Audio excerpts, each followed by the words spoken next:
What's good, folks? We're doing a Majestic Musings today. I am Tombstone the Dead Man. I'm Graydon Square. And we want to talk to you guys for a little bit and also give you a couple of updates post Kickstarter campaign. Oh, yeah. Got a bunch of stuff. How's your day been going, sir? Pretty good. Just dealing with the bureaucrats at Spotify. Just, you know how that goes, man. Just, yeah. If it ain't broke, don't fix it. But they'll find a way to fix something that ain't broke. So, they told me that I requested a takedown in 2017. They just got to in 2022. So Come on. That's fun. Yeah. Yikes. How was your day? How was your day going on so far? Well, I had a conversation with my sister today. She was apparently upset because when that tornado hit us, I talked to her for a second to let her know what was happening, and then she texted me and I didn't see the text. So a day or so may have gone by and she didn't hear from me. She was worried sick. Mm-hmm. She texted me. I finally get back in contact with her again. Talked to her. That was cool. And of course, also dealing with the fact that it's been summer. We're halfway through summer. And once again, our HVAC breaks down. Damn. Yeah. So waiting on them to do what they're supposed to do so that we're not in here sweltering. Right. This happens every season. We live in a pretty nice neighborhood, but I think the landlord here is petitioning to be a slumlord. He's trying to figure out how can I get that slumlord vibe in the suburban neighborhood. Mm-hmm. He's doing a pretty good job so far. Kudos. But other than that, everything's lovely. Hell yeah. So I know it's been a while since we've done an actual Majestic Musings, and we just finished with the Kickstarter campaign. We've given people a little bit of time to breathe on that. Mm-hmm. So I know that's the first thing that we actually want to talk about. So let's start with that. Let's talk about, the ending of the Kickstarter campaign. Mm-hmm. What goals we thought, we met, what goals maybe we didn't meet. Right. And just the overall experience of that, since that was our first Kickstarter for the comic book. Absolutely. I gotta say, initially, I was not sure if we needed to do a Kickstarter, but a lot of that was my own ignorance, because it's like we've told you guys numerous times before. Sure, on the consumer side of being a comic book fan and reader, I have experience on that end, but the whole business side of it, no experience at all, what it takes to run a comic book company, publish books, any of that stuff. So we're learning a lot of this stuff on the fly. Thankfully, we have my man Struck, Big Struck here, who has been in the indie industry for some years. Also, shout out to him. Hope he starts feeling better. He had not feeling too well in the last few days.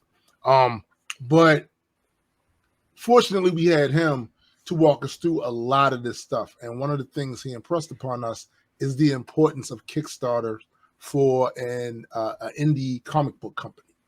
And that's when we started to see that all of them use it. Every single one of them. Yeah. So I guess it's almost a standard. Like if you're going to release an indie comic, it's almost like you're expected to release or to do a Kickstarter campaign. Absolutely. So. And it kind of, what it also does is it introduces you to a market. Many times, like we told you before, that we're fortunate in that we've curated a community of supporters, people who see value in what we do and want to support that.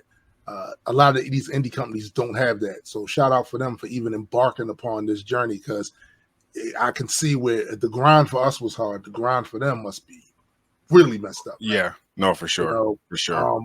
But with that, though, well, if you want the company to grow, you want awareness about the title and the IP to get out there. So this is a great way to introduce your branding, your company, to a larger audience via Kickstarter. So he was 100% correct. Everything I've ever seen from any other indie, I've been in communication with a couple of indie comics since we started this, because I wanted to kind of get a sense of what the market is like and what people are doing. All of them do it. So with that, we agreed, jumped in it, and to me, it surpassed my expectations, because my expectations are always low when it comes to that. I don't have an expectation that people are just going to go and run and support stuff. I feel you got to earn that. And while I feel like I have earned it over the last few years, man, the worm can turn really quickly. Right. So the fact that everybody showed up and showed out, not just from the community, but from people even outside of the community, that I've met through music who shared the Kickstarter thing. And we wind up getting people who really didn't know what GU was or what Majestic Comics was. They saw the artwork, they saw the link, and said, let me go in and jump on that. So that's always a good thing. And we made 3 times what our goal was.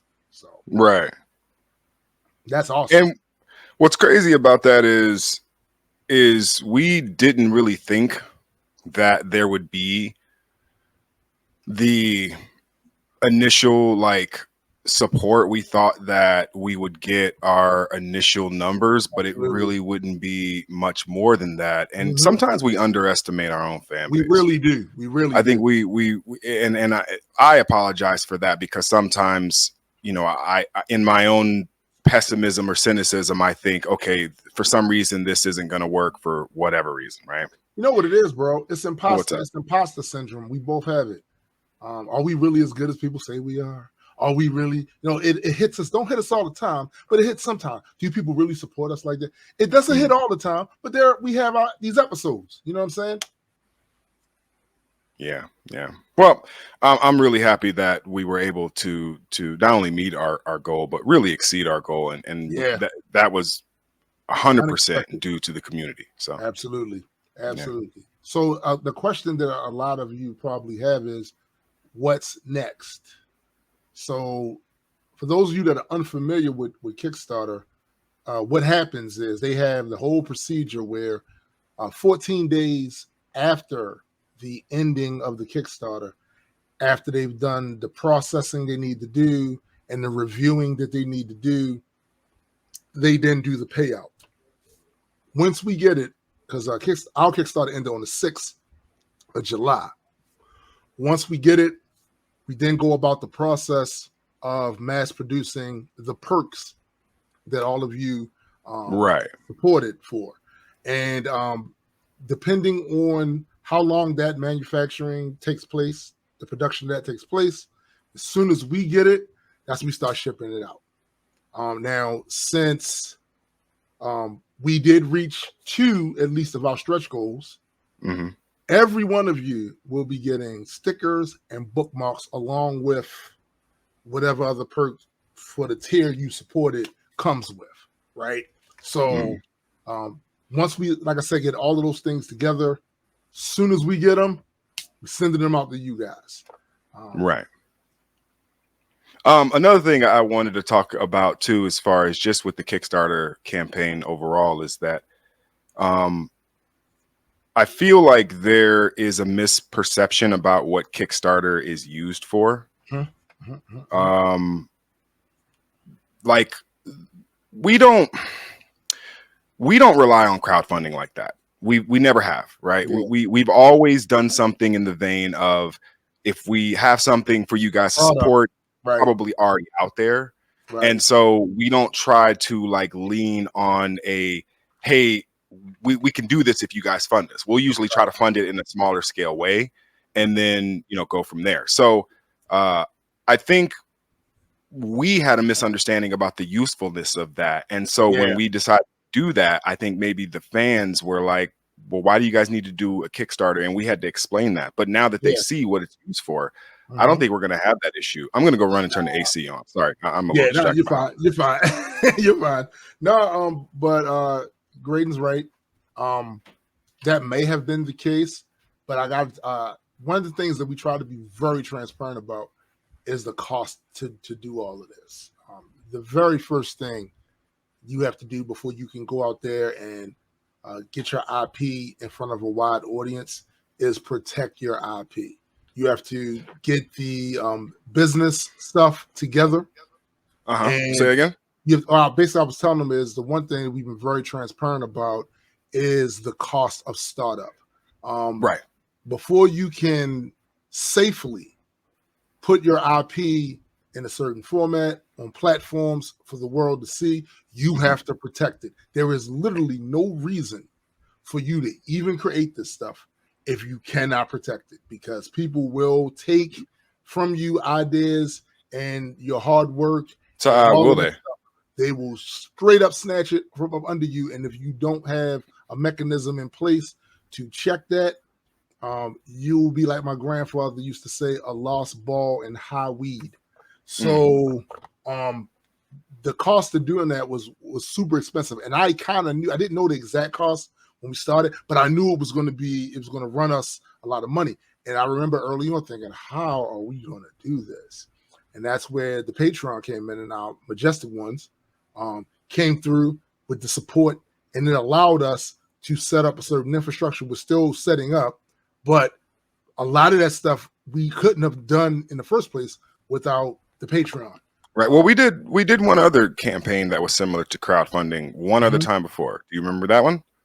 Actually, I think we did two, because you did one for the summer's ending. That's right. That's right. We did do one for summer's ending. Yeah, yeah. And then we did one for Celestial Wars, the concert. Yeah. Absolutely. Yeah, I think we should do another one of those too. Yeah. Oh, listen, we got time. Yeah. Because I mean, we could do it. We could do it almost like, you know how we had like the table set up and everything. We could have like comic book issues, like a signing table, and like it could really be dope. Like because I know we're supposed to be at we're going to be at Dragon Con in September, right? I think it's September 1st to September 5th. So September to the 1st to the 5th, we are going to be in Atlanta, Georgia, varying amounts of time. I'm not sure how much time you'll have down there. I'm going to be down there the whole 5 days, probably 6 days, just so I can get there a day before and then probably leave the day after. So it might even be a whole week in Atlanta. But I'm going to use that time to really rub elbows, rub shoulders with some of the movers and shakers in the independent comic book scene or the independent creative scene, because we put our stuff next to other independent creative works. Yeah. Our shit looks good, man. You know what I'm saying? Like, our shit looks good. It's so funny that you mentioned that, bro, because so the other platform that we currently host the comic book on is Global Comics. This is the first platform outside of our store and the Patreon where we have people have access to the comic book. And it was up there for I think 3 days, and it was already one of the more popular ones from publishers up there in the action genre.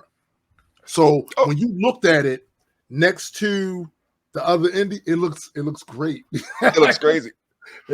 Even the way that like we described the synopsis and everything, it's like there was a book that was next to ours that was also interesting as hell. I can't remember what it was. Yes. But we were like, man, between our shit and their shit, I mean, the independent scene is pretty dope. And if you have good work that you can put next to other independent work, it makes you feel really good. Like you've got a chance to succeed in this space, because I feel like our art, there's not too many people fucking with our art. No. And you could make a case if you didn't like the story or you don't like stories of that scale, or okay, that's fine. Right. But you cannot knock on the art. The art is incredible. Yeah. It's dope. And this is the type of level of quality that we wanted for the comic book from day one. And I remember when we first was conceptualizing the idea, there were certain artists that I tended to look towards when it comes to the representation of characters in comic books. The Kubert brothers and their father, they're excellent, and they were amongst some of my favorite. So I knew it was a certain style that I was looking for. I just didn't know who at least at the time early on were we going to be able to get to be able to do this? And quiet as kept, y'all. We almost had a guy that worked at Marvel to be able to draw what we was doing. He's a fan. Mm-hmm. Hit me with an email. Didn't know anything about the comic book. Hit me with an email and said, big fan of your work. Like I draw for I do penciling and inking for Marvel Comics as a freelancer. Any character you want, I'll draw for you and send it to you. And I said, oh, really? Mm-hmm. So I hit him back, was like, actually, me and my brother Graydon are starting a comic book company. And if you could help us design the characters, that would be awesome. Now, that didn't work out, unfortunately, but we was that close. So I didn't know how we was going to find an artist to be able to do this.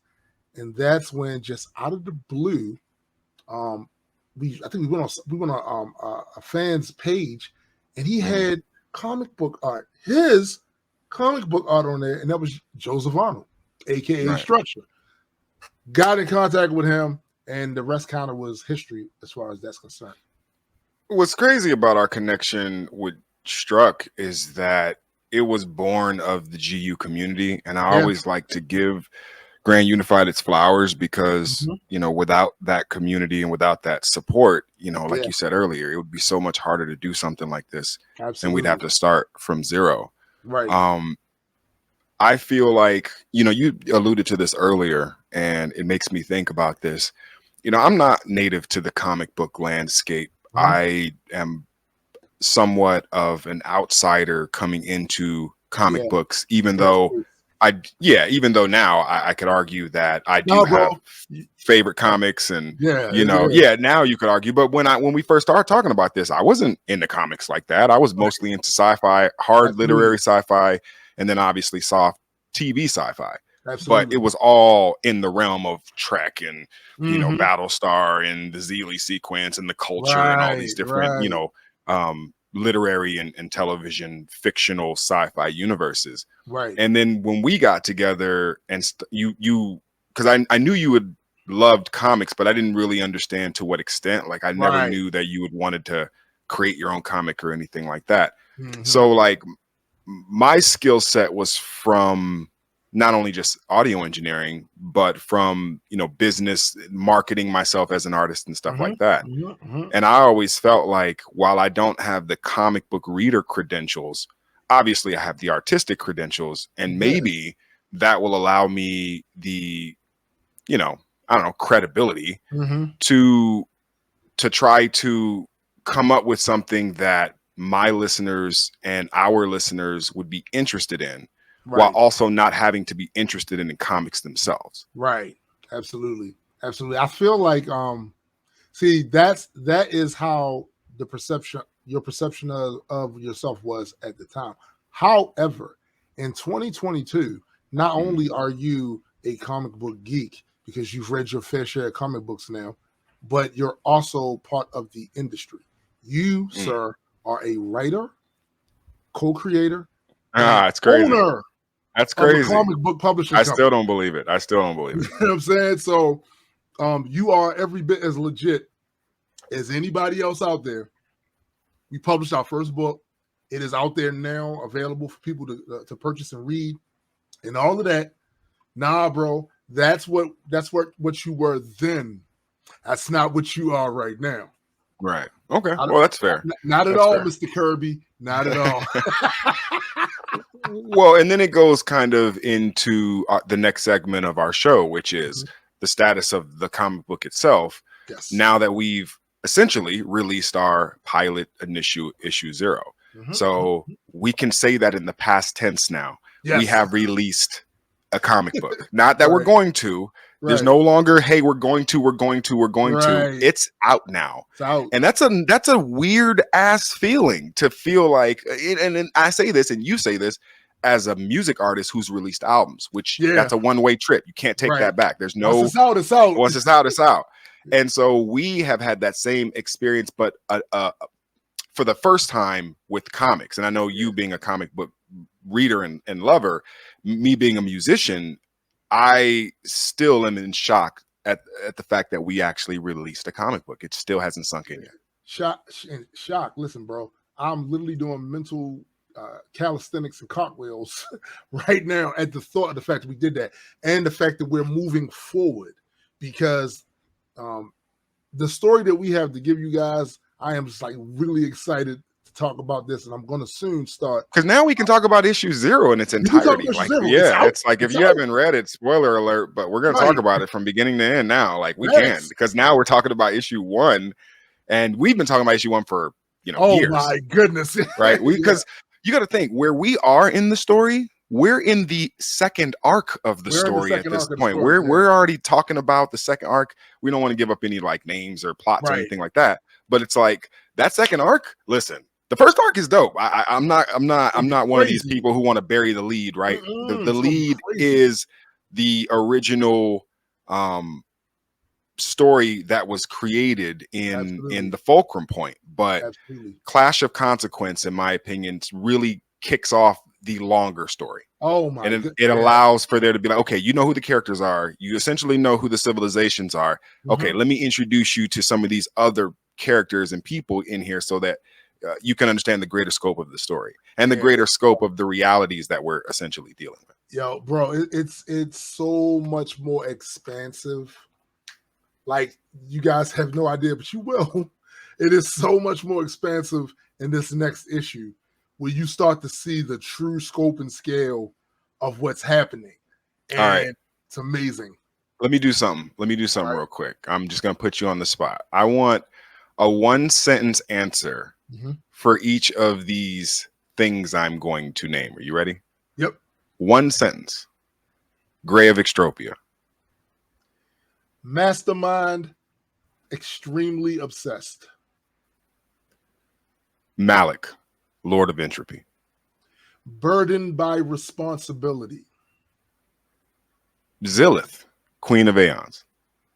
They all will pay and bow. Eldritch Fold. You have no idea.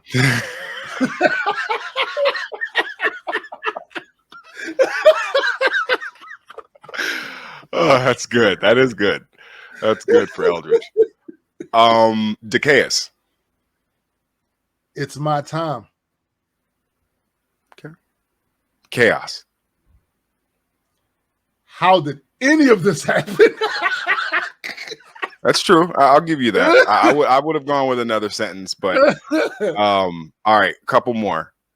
Idazamine Malari. Ooh. This is painful, but I'm going to work my way through it. Fair. Garrick. They don't even know who that is. No, they don't. But they will, because he's introduced so early in issue 1, and we have to start talking about him because he is a huge part of the story. And we didn't. There was no room to talk about Garrick in issue 0 because we hadn't gotten there yet. We hadn't got to. Remember, our issue 0 was like 4 issues. We had to cut it down. We had to cut that down. That's so yeah. There is that. I have something. I have a sentence for Garrick though. What do you got? I want to put it correctly. I know the things you think I don't. Yeah, that would be a good way of describing him for sure. I would say 1 sentence for Garrick would be leverage is value. Woo! Woo! Yo, I'm glad we're talking about this now, because now that issue number 0 is out, published, and available for the public to read and all that other stuff, I can begin Majestic Moments again. Right. Because you got a couple of them, right? We got Malari. We got. Did we do one for Vespe? We didn't do one for Vespe. No, but he's gonna. Garrick. In this. The EDI get one. Yeah, and I mean, yeah, no, that's. Yeah, no, we definitely have to do more Majestic Moments. Those are really fun. I'm hyped to do that. I would even argue we could do new ones. We could update the ones that we have if we Yeah, want, just absolutely. because now we know we don't have to walk around and need like issue On zero eggshell. spoilers. Right, right. Now we can get into it. Matter of fact, what I was thinking of doing too, um, even more than just characters, right?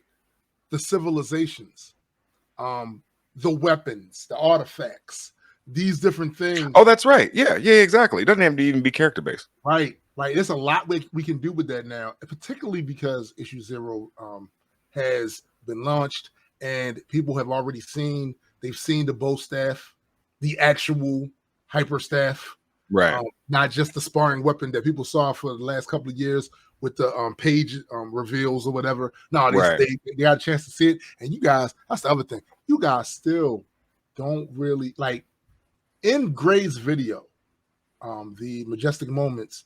I feel like I covered a lot of stuff for the But you couldn't cover it all. but there was no way I could cover all of its functionality and features.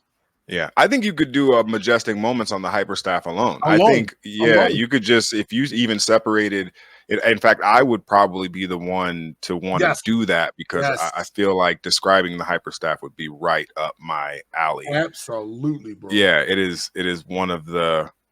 It's one of my favorite brainchilds that I've ever come up with. You know, when I came up with it, you know, it was like, you know, it was like an homage to all of my favorite characters. Specifically Donatello. It's a Donatello nod because I was such a I'm wearing a Donatello shirt right now.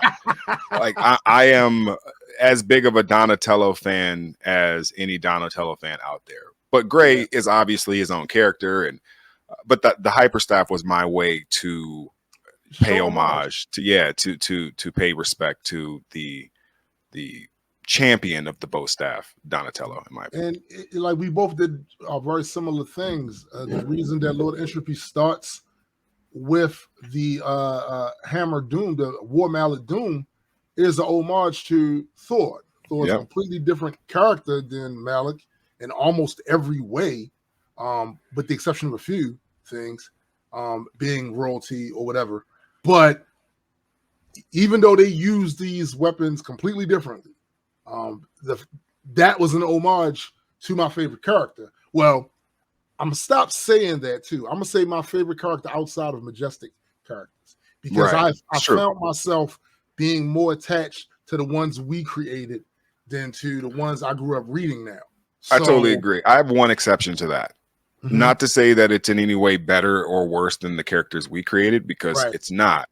But I feel like Lucifer, the character in the story, is such a meta story. A one of one. That's a one of one story. There's nothing like it in comic books, and I don't ever think there will be anything like it in comic books. It is probably the most cerebral story I've ever read, ever.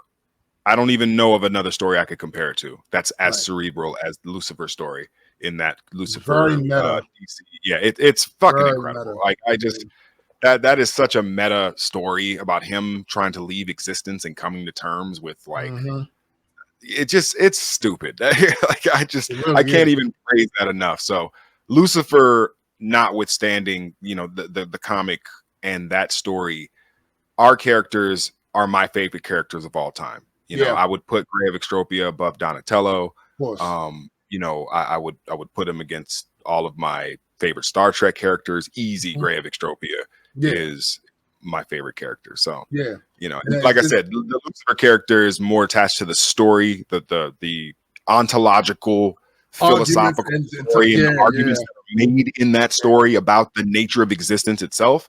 Is like, okay, you know, we hope to make those same type of high level, you know, arguments in our book, and we hope with our characters we're able to do that. So. Absolutely, bro. And then it's the other thing about that too. What I found is I don't have control over my favorite characters outside of Majestic Comics. They do things with Thor I hate all the time. I'll keep up with the book and I'll read something and go, no, man, not that. Did you see the new Thor movie? I did. What you think? So today, my other broadcast partner, SPJ, he gets to see this with his cousins who just came into town.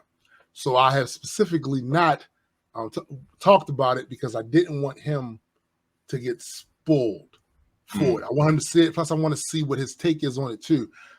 What I will say is this: I have enjoyed this phase thus far, with the exception of a few franchises. I would include the latest Thor movie with one of the exceptions, at least in parts, because it engaged in a certain form of storytelling that is not my preference. That Right. And as a writer, now I'm more hyper aware of certain literary tricks that are used that are shortcuts and I feel are lazy. And then when I found out certain things after I saw the movie as to why they did that, it was an exec thing. It was an exec making a decision and not letting the creatives do what the creatives do. So it is what it is with that. If you have not seen the movie yet, I do recommend that you go and see it because it has some really dope parts about it. But it's a certain form of story, especially in that first act.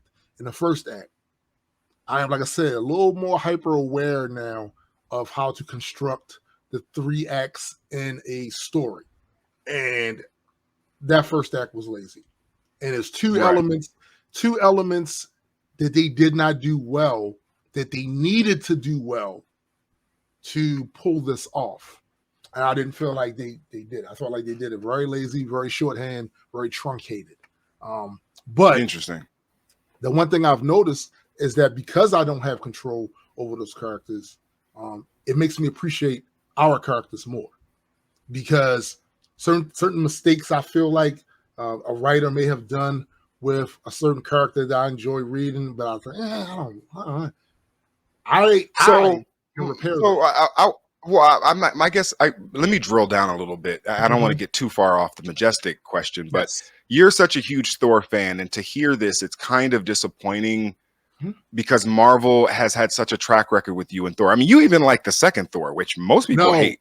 No, I didn't like the first or the second. I tolerated them because that's all we had. Oh, okay. I'm gonna tell you exactly what I thought you actually liked the dark elf. I'm gonna tell you. Okay. Malekith, I don't like Malekith in the comic books, to be honest. He's not one of my favorite villains at all. But one of the things that I was telling SPJ this exact same thing. So there's a certain standard for these movies that's established with us early on when the whole comic book shit started. The whole comic book movie stuff started, right? And you put up with certain things because you figure this is what we're going to get. It wasn't until they started making good movies, not just good movies. This is a good movie. I have to remember, and I mean this in no disrespect because you are my OG, but I have to remember your age because I was going to say, what are you talking about? We had like Blade and shit coming up. It was like, no, you're a whole generation older than me. So you had to sit through some pretty shitty, bro. Yeah, you had to sit through some pretty shitty ass comic book movies. Superman 3 and Superman 4. Oh my goodness. Yeah, I'm sorry, bro. I'm not worthy. I am not worthy. Jesus. I had to sit. You had to sit through fucking the original Spider-Man movie and like $6 million man type shit. So I get it. Yeah, you know what I'm saying? So once they started making like not just a good comic book movie, but good movies, my expectation changes then because I know you can do it now. I know you can do it now. I know you know how to, you've kind of figured out the adjustments you need to make across venues. So the comic books is one way and the movies the other way. But that's also not across brands. We do accept that, right? Like DC's standard is totally different than Marvel. In fact, I was watching what was I watching on TNT after? It was like came on like after a basketball game or something. And it was one of the DC movies. It might have been Dawn of Justice. Which one is that one? That's the one with Superman versus Batman. Is that what that is? No. That's Justice League, Dawn of Justice. That's the whole Justice League movie. With okay. So they're showing that one. Okay, so I'm watching that, and I'm looking at that movie, and I'm like, this is not that bad. Like, I look, is it if the things that I'm seeing in this DC movie happened in a Marvel movie, people would say it's a shitty Marvel movie. But for DC to have the track record they have in live action movies, my opinion, that movie's not that bad. Bro, that movie is not that bad. That movie is actually pretty watchable. I'm gonna tell you why a lot of people did not like that movie. It had to do with the Superman versus Batman movie. This is also the same issue I have with the recent Thor movie. So when you truncate certain parts of the narrative, you don't give us a chance to feel. It's so much about music, books, movies, television show, art, period, is about how you make us feel. So in Batman vs. Superman, instead of them truncating and saying, oh, by the way, here's Wonder Woman. Oh, by the way, here's Aquaman, without really fleshing them out for us in this movie space, we don't get to feel them. So then you come out, but I feel like you jumped the gun with the Justice League movie before you let us feel the Cyborg, Flash. We didn't get none of those. But did Aquaman come out before or after the Justice League after movie? Oh, okay. So that's why I'm confused. Okay. Yeah, then you're probably, I can't really disagree. You didn't give us a chance to. The thing is, wow, they really fucked that up like that. Right. Jesus. They were supposed to give us solo. Here's the thing. How did they fuck up the greatest comic book property? And how did that happen? Bro, it's called Marvel Envy. And the thing is, I remember an executive of DC Entertainment when Marvel first started talking about doing connected universe stories, chuckling like, that's not going to work. That mentality, even though it had already been done in the animated series, but we're not going to talk about that. Right. We ain't gonna talk about that.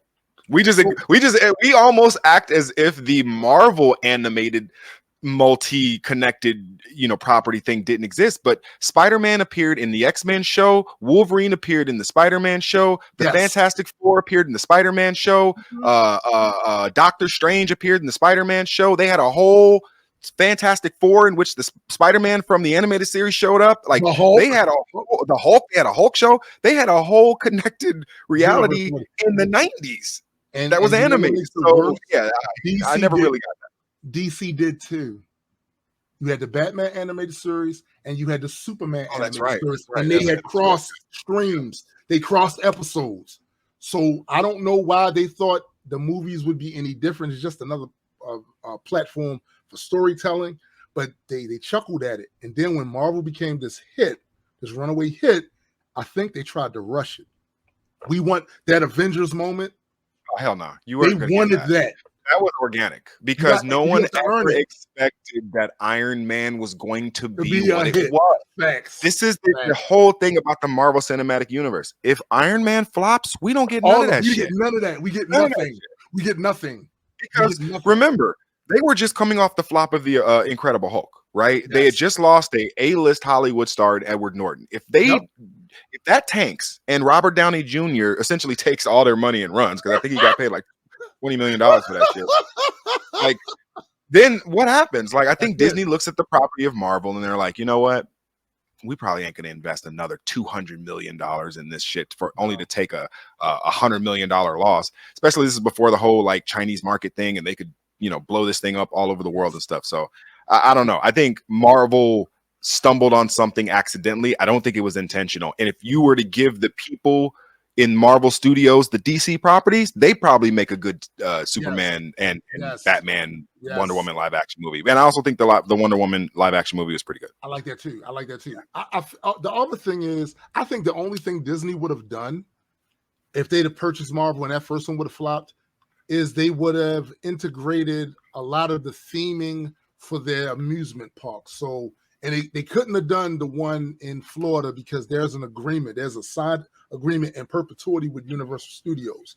So Universal Studios can use Marvel characters, but they can only use them the image of them from certain eras, right?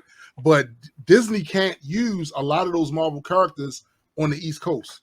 They can only use them on the West Coast in their theme park. Interesting. Yeah. So I think that's what would wind up happening. They would have integrated more with that and said, we're not going to spend the money on these movies because clearly that don't work had Iron Man failed. But the thing is, those of us that have been watching Robert Downey Jr. for years, we knew. Because Robert Downey Jr., I've been watching him since Weird Science. I'm not even gonna try to hold you. Like I did not see that. I remember thinking when I saw the trailer, this looks awful. I kept thinking like, this looks awful. What are they doing? This looks terrible. You're gonna go with Iron Man? Yeah. And they killed it. They absolutely murdered. That movie was incredible. And this is the other thing. They went with Iron Man knowing that Marvel had fucked up his rep, because this is coming off of the Civil War story. Oh, that's right. He was a heel. He was totally a heel at that time. People hated Iron Man at that time. I remember you'd mention Iron Man in a comic book shop and motherfuckers would scowl at you. Right. Yeah, we're like, man, fuck him. Like, damn, really? You know he's a fictional character, right? You're like, man, fuck that nigga. He's bullshit. I was like, no, damn, bro. With a bullet for him. Like, it was serious. It was serious back then, bro. It was serious. It was serious. Yeah. That Civil War run turned Iron Man into a heel. A legitimate heel. Yeah. And I think he was, when they made him the head of S.H.I.E.L.D., like they tried to like kind of turn him face a little bit, and people weren't having that shit at all. They're like, nah, he was still the dude who did the shit. Well, it was still receipts. Here's the thing. The reason Thor whooped his ass in the book, that's not something they actually wanted to do at first, but they needed receipts. All of the things that the Iron Man did in that story previously, cloning, basically violating the personages of a god by taking stray hairs and cloning it and mixing it with, and then telling the world it was him, and then this thing goes out and murders Goliath. Yeah. Nah, B. So there was a reckoning that had to come. So it was a long time. And Thor beat the shit out of him. He beat the crap out of him. If he wasn't in one of them suits, he would have fucking died for sure. Yeah, yeah. And it's one of these things where they took a character that the source material had kind of made hated and made him beloved. But because I was familiar with Robert Downey Jr.'s work when he was like a kid, not a little kid, but like a teenager, and maybe in the early 20s, he was in Weird Science, which is one of my favorite movies of all time. And he had this silly ass demeanor about him, sarcastic demeanor, the same demeanor he uses as Tony Stark. And then he was in Back to School with Rodney Dangerfield. Rodney Dangerfield, one of my favorite comedians of all time. He's an icon. He's an icon. And he had that same silly, just very irreverent view of the world and the snappy one-liners and all that. So I'll say, oh, this might work. Yeah, the trailer's not looking that great, but this might work. This might work. Well, and let me relate this back even to our own property, which is how you present initially is so much of a big deal, because I hope that people look at our cover and say, wow, that looks interesting. And we've seen people say that in the comment sections of our stuff. They're like, if the story is anything like that album art, then whoa, this is pretty crazy, right? Yeah. And I feel like what put the misperception in my mind that the original Iron Man was going to be shitty was, I feel like that trailer was a bad trailer. It was a bad trailer. That trailer was like the X-Men 3 trailer. That's a bad trailer. That's a bad trailer. I'm sorry. Like the movie itself is great, but if you remember that initial trailer, it was kind of like it was almost like they didn't really know how to market it. And then maybe they didn't, because that was the first time they were trying, right? If you look at a new Marvel marketing campaign, it's like they know exactly what to do. They know exactly who their demographic is.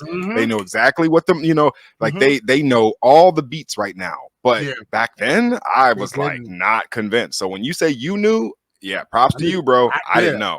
And here's the other thing. So I think the general public didn't really know how this was going to turn out, because yes, we had superhero movies before, but as great as Blade was, I remember after I went to see the first Blade, at that point in my life, I was working at the Baltimore Spice Company, and some of my coworkers went to see the movie, and they didn't know how to even take it.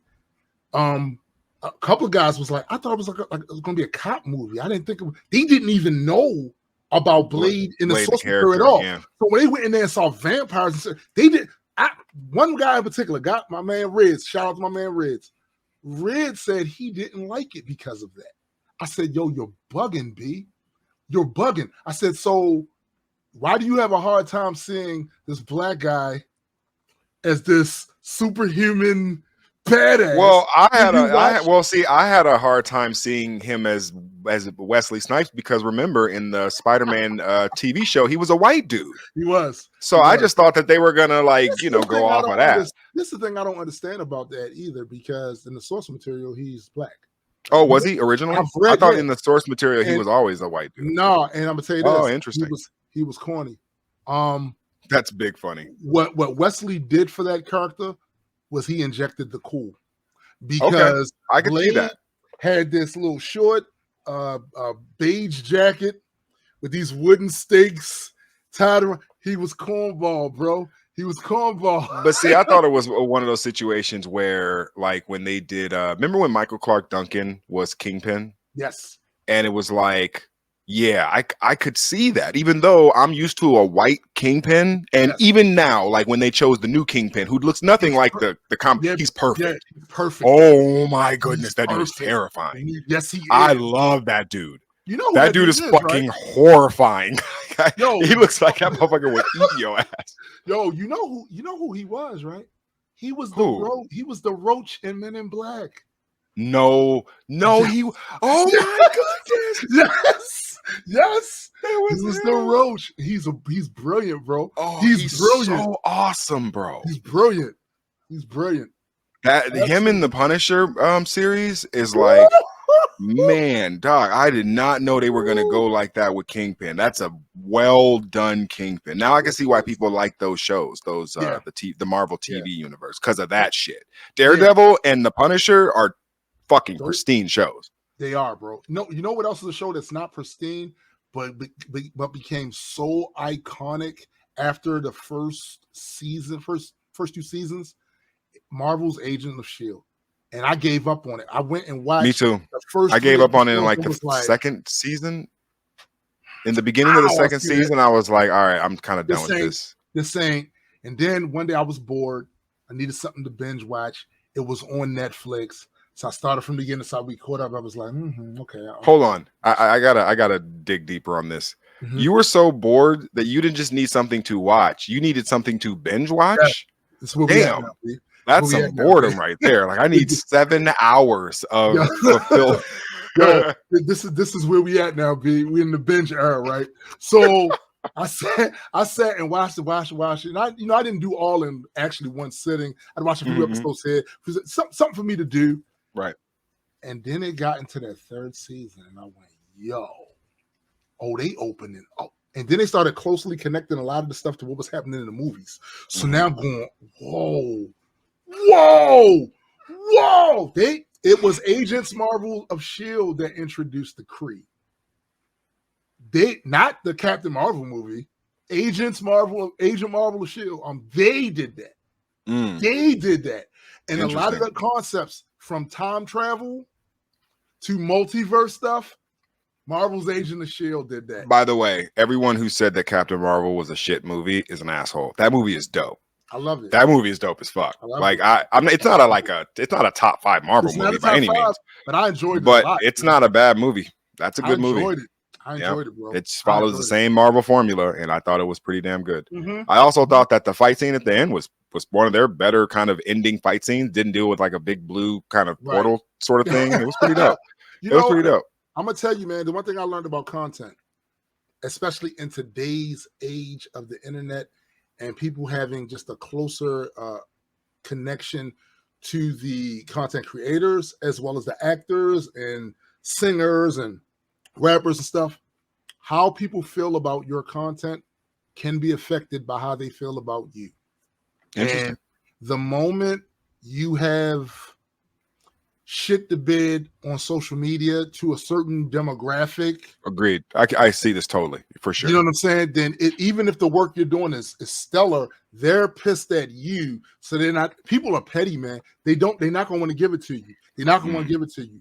And Bree said things which really what she said, I didn't think it was that big of a deal, but you just never know who gets offended by whatever. Interesting. So you think there was social media political blowback that affected people's perception of that movie? I know it was. I saw it. Interesting. I saw it firsthand. And I've talked to people and the things they've told me about it, the way they felt about it had to do with things she said from a political space outside of what the movie actually was. They was already saying that the movie was going to flop before it came out. Y'all hadn't even seen it yet, so Well, that's how I know y'all mad.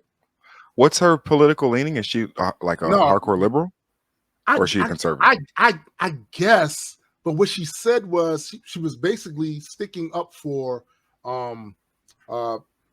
press, journalist organizations outside of the mainstream, which largely that serve the white demographics. Like, can we so there's no black publications that can interview me too? Like basically that sort of thing.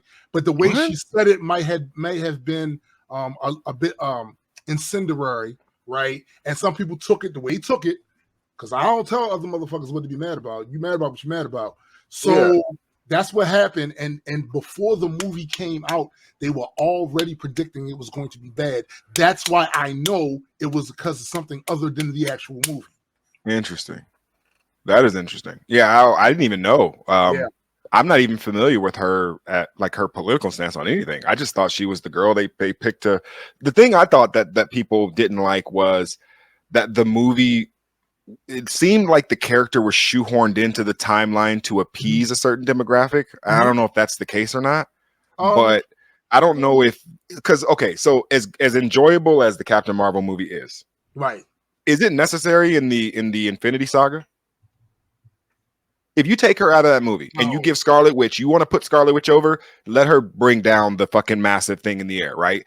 She was getting ready to kill Thanos anyway, so it would have been totally believable for her to bring down that thing in the air. So you don't have no Brie Larson, you have no I was going to call her Miss Marvel. You have no Captain Marvel, right? And so I'm trying to figure out if it was even necessary for that character in that movie to be interjected into the timeline in that way. Not for Endgame. But I do believe it's necessary for the plans they had going forward with Secret Wars, because they're doing a Cree Invasion thing. So they needed to introduce the Cree into the MCU. Other than they knew Marvel's Agents of S.H.I.E.L.D. while it was great those last seasons or whatever. Not many people had watched. The same amount of people that was watching the movies wasn't watching Marvel's Agents of S.H.I.E.L.D., right? So they had to introduce the Cree. You were. Of course, that's me. I'm a fucking geek. Like about that shit. I'm a geek. I'm going to watch that shit. But yeah, I don't believe that her in and of herself was necessary. But I will say this: in the comic books, there must always be a Captain Marvel. Right. Okay.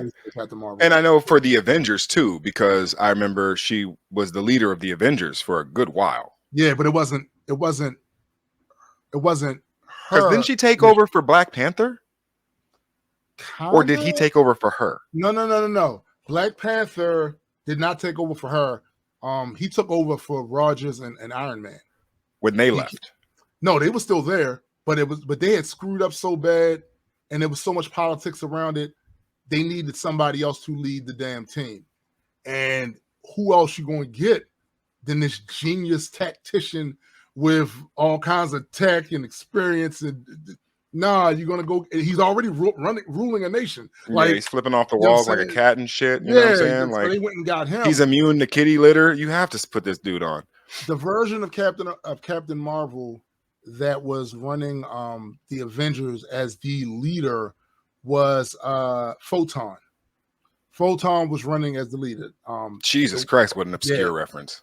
Yeah, Photon. Here's the thing. We saw glimpses of Photon in WandaVision. She's the one I'm looking for the most. The black chick?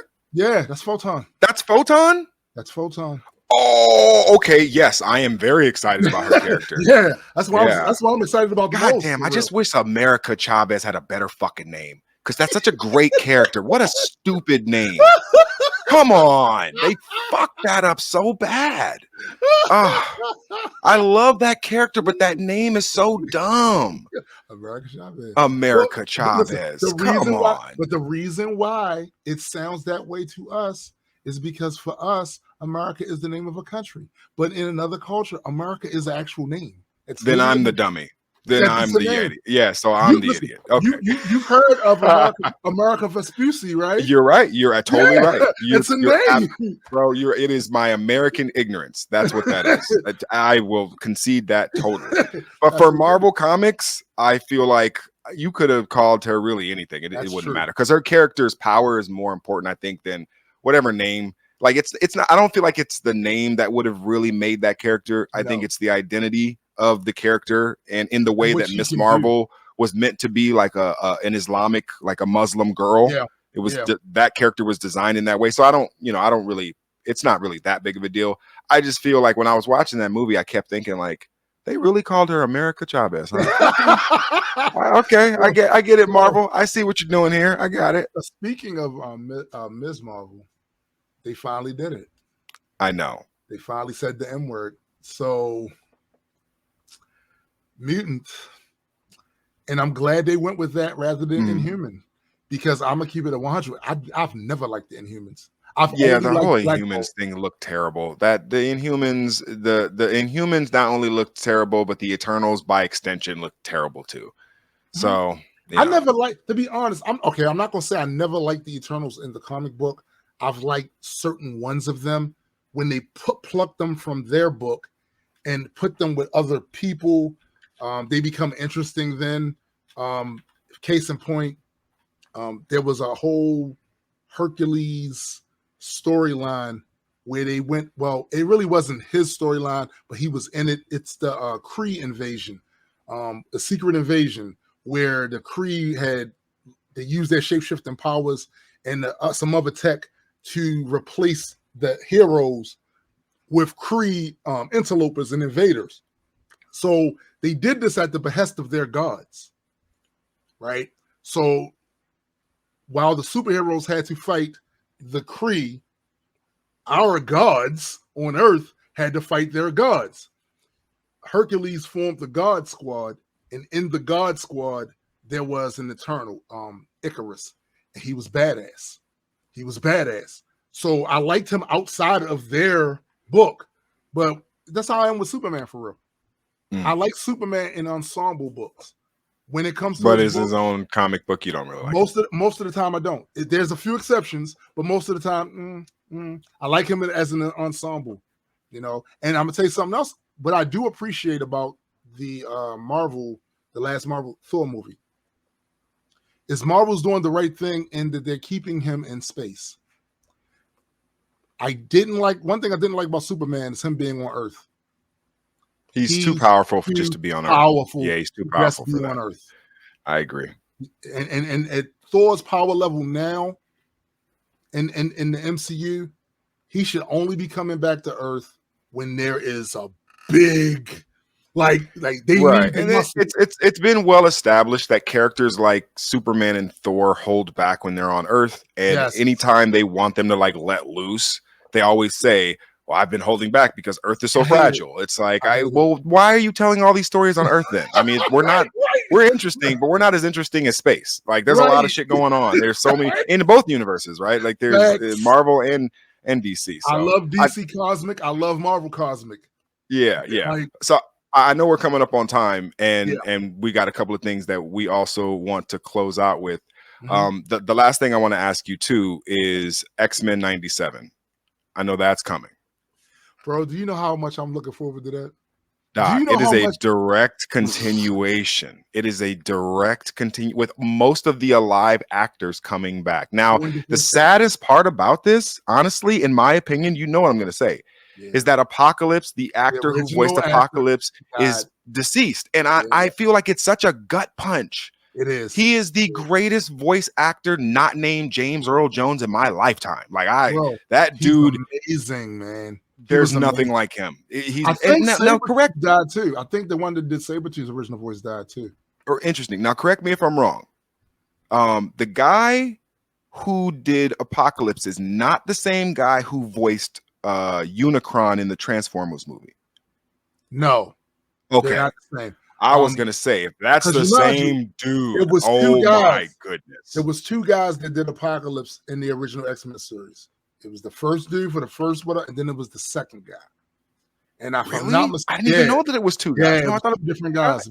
It's two different guys. Oh, okay. So that at least lets me know that you can approximate that voice. If you Yes. can approximate that voice, they have please don't cast like they did in the what was that next animated series that they did on like Fox, whatever. It was so Evolution, bad. X-Men Yes, Evolution. X-Men Evolution is so terrible. It's so bad. I did not like the voice of Apocalypse in there, but I got to say he had some of the most badass lines that you would expect from Apocalypse. Like when he told Charles Xavier, the first time Charles actually they talked face to face. Right. He says the human race, he said he came to help progress the human race. And Charles Xavier said the human race does not need your help. And he went, since when has mankind ever known what it needed? I'm like, Ooh. He said that in X-Men Evolution? Yes. And he told Okay, him that's this. a pretty good line.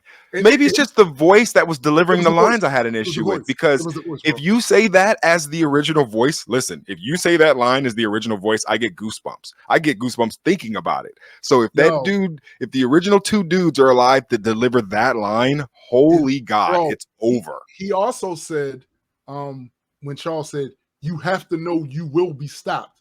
He said, what I know is it will not be by you. And then commence to beat Charles' ass. It will not be by you. Okay. Yeah. Well, okay. So, damn. Okay. Let's go like at least another 10 minutes. Okay. So, all right. So here's the thing. One of the things I loved about the Multiverse of Madness movie, and I literally said, oh shit, like I couldn't even contain it when I saw it, was when I saw Patrick Stewart in the yellow chair with the music. And he's got the green suit on. He looks just like Professor Xavier in the animated series. Bro, it's what about freaky. It is creepy. With the bro. Bro. It's so good.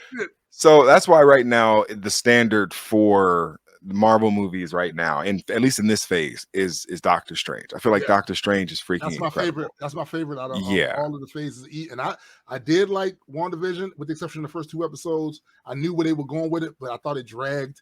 It drugged. I would say the last 2 episodes for me were pretty good. So I liked Falcon and the Winter Soldier. Good. I liked Moon Knight. Good. I haven't seen that Loki. yet. Loki is the best. I love Loki, and the guy they chose to be the one, He Who Remains. Oh my goodness, bro! What a casting! Now, when I first saw him, and he was like doing the like goofy apple eating thing, I'm like, I don't know if I like this. I'm not even gonna lie to you. Like I'm just sitting there like, okay, y'all better sell me, Marvel, because I don't know if I like this. But when he started like getting more sinister and a little bit more sinister and even a little bit more sinister, it was like, ooh, this dude could be. I could see him being a real villain, like a real problem for them. He's gonna be worse because that version of Kang he played was Immortus. Immortus is not that. Immortus is a version of Kang that sprung from the timeline because Kang did fucked his timeline all the fuck up. But Kang the Conqueror, he wasn't Kang the Conqueror, wasn't Kang the Time Conqueror. Okay. No, he was Immortus. And Immortus is a lot tamer, a lot more benign in some cases. Kang is not going to play with them. Kang is not going to play with them at all. He's not going to play with them at all. Damn. Yeah, I'm a big fan of how that character was played by him, and I know he's going to play other versions of that character. Yes. So he's a great actor anyway. He is. I like him. I didn't know how they were going to do that, but I'm glad that they went that direction. I thought that was dope. Pretty dope. Let me ask you this question. We got the series. I haven't seen Moon Knight yet. I haven't seen Miss Marvel yet. Now, in what order do I have to? So I need to watch Thor, right? Or do I need to? Is it something that I don't need to see Thor? No. You should see Thor, especially the post credits scenes. There's 2 of them. You definitely should see that. The post credit scenes made me very happy. Made me very happy. Also, with Miss Marvel and Moon Knight, they're interchangeable because I think a lot of that stuff kind of overlaps. But I do know this: much of Moon Knight takes place roughly around the time of the Thor movie. And when you see the series and you hear what they talk about, you'll know why. Because remember, they're dealing with gods in Moon Knight. So Thor, the whole Thor thing was a god thing, which is that's another pet peeve of mine. I've been waiting for them to introduce the rest of the gods in the cosmic family for a long time. And when they did it, I just wish that first act would have been better. I really do. The establishment of certain characters would have been better. But the post-credit scene in Thor made me I've been asking them to bring this motherfucker in for the longest time. Oh, I already know who it is. And can I, if I get it right, if I get it right, I can't imagine. Okay, so is it something that I shouldn't even bring up in case it like spoils something for someone? No, it won't spoil anything for anybody. Beta Ray Bill. Who? Beta Ray Bill. No. But he is another one that I want them to bring in, but no. Are you serious? Yeah. Okay, well then I'm actually more excited now because I'm like, okay, well, who can it be? What's it gonna be? Okay. All right. Well, I want to thank everybody for hanging out with us. We were testing out different ways to put this podcast together, and I know we hadn't put out a podcast to the Patreon in quite some time. I know it's been about 3 weeks since we've done something. So thank you guys for your continued support. Absolutely. Every last one of you on the Patreon, every last one of you guys in the Discord, in the Grand Unified community, in the Reaper Legion community that supports, and every other house of Grand Unified that supports this endeavor of ours. Tombstone, final thoughts. My final thoughts is, first of all, I appreciate all of you for your continued support. You are the ones that allow us to continue to be able to do this, to continue to be able to publish books. That's right, we publish books. We really appreciate you guys. Any of your friends, family members, associates, or whatever, we would love if you was to share our store link with them for the store, share some of the pictures from the comics, all of those things. It really helps us build brand awareness, and in the coming weeks you're going to see a lot more advertising from us, because we've made certain moves within the company to allow us to do certain things. And once again, that's all thanks to you. So shout out to y'all. Absolutely. Yeah. And don't forget, follow us on all the other different social medias. It definitely helps us because we definitely post a lot of different things. Instagram, TikTok, we're promoting pretty heavily. And Twitter. We do have a Twitter at Majestic Comics. I know Tombstone has his Twitter. And I have mine. Reaperverse. Yep, Reaperverse on Twitter and Instagram, and mine, Great and Square, everywhere. So thank you guys so much. Tombstone, you want to take us out? I absolutely will. Love, peace, and read comics. Hell yeah. Peace.